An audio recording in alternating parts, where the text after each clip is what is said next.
This is Tom Dillon, the Lifetime Liberal, and today is Friday, August 12th, 2016. Happy birthday, Laura.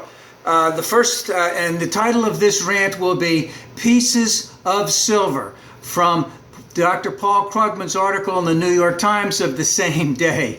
Now, Pieces of Silver obviously refers back to Judas Iscariot, who sold Jesus off and named him so that he could be crucified for, 20 pieces of silver, 30 pieces of silver. I can't remember, but this article that he's pointing out is really not about Trump. It's about those people in high positions in the GOP who continue to support Trump. And the question is, why are they continuing to support him?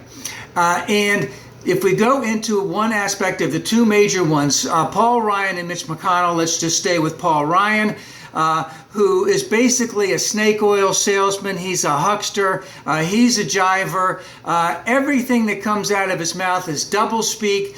He portrays himself, and the media likes to portray him as, a deep thinker within the Republican Party who is searching for good solutions in terms of things. He has continually put out, since I think about 2010, the concept of this will help bring down our debt. It'll bring it down to zero. And of course, what he says in there to bring it down to zero is all of this stuff that he's going to bring down, but he's not specific in what actually is going to happen. So it's basically bring the debt down to zero, no new taxes, and he's going to leave it up to someone else to make those tough decisions. And those tough decisions are basically going to be, well, we're not going to cut defense anything, so the only thing we can do is cut out the Department of Education, Department of Agriculture, Department of Labor, NIH, and a whole host of other agencies, which is obviously impossible to do. And of course, by doing that, we're going to reduce the deficit.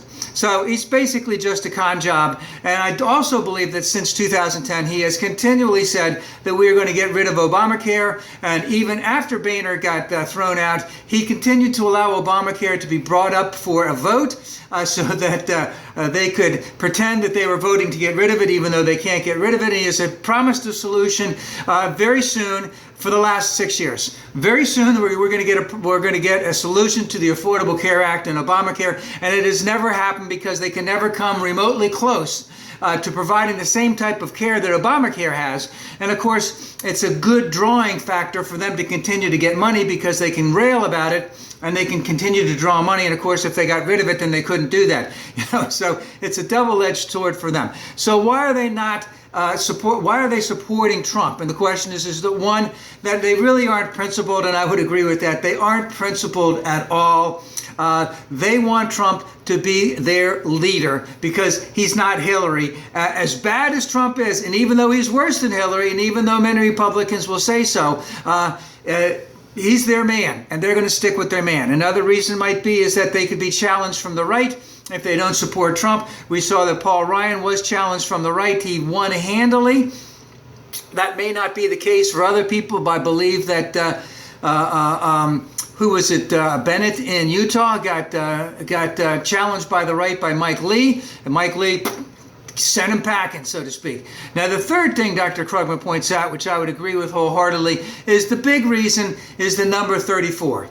And the number 34 represents the federal tax rate on individuals in the upper 1% of earners in the United States based on the 2013 tax reforms. And that was what had been brought about because Bush had initiated some tax reforms in 2003. They had a 10-year cycle. Everyone was all upset because they knew that once they initiated these tax reforms that they would have a tough time letting them go.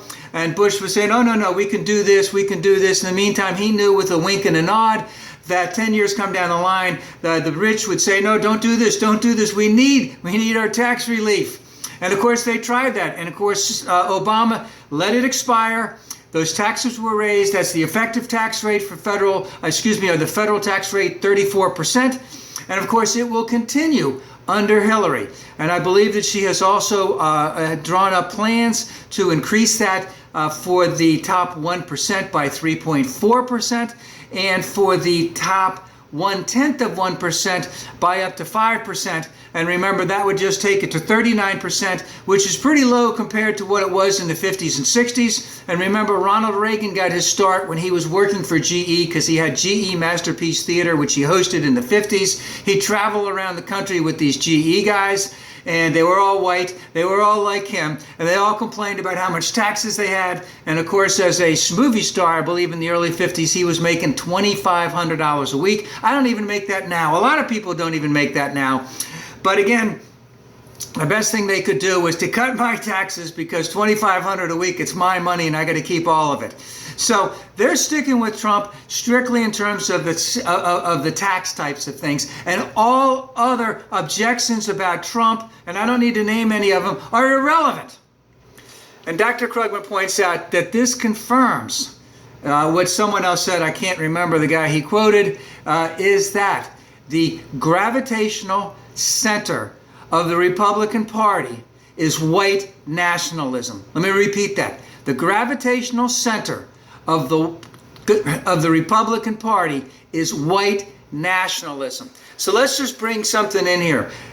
If you're black, the GOP doesn't give a shit about you. If you can make it to the top, that's great, but we're not going to help you out. If you're Latino, same thing applies. We don't give a whole rat's ass about you. If you can make it to the top on your own, that's great, but we're not going to help you any. East Asian, Samoan, African, Middle Eastern, we don't give a shit who the hell you are. We don't want to do a damn thing to help you get ahead, because we are the party of white nationalism. And the way we stay as a white nationalist country is that we give the most tax breaks for the super elite, the super wealthy, and all other considerations about us are irrelevant. You know, we are really not principled in any way, shape, or form, because all we want to do is to continue to give tax breaks to the wealthy and starve the federal government of doing what it's actually supposed to do, which is to help all of the people.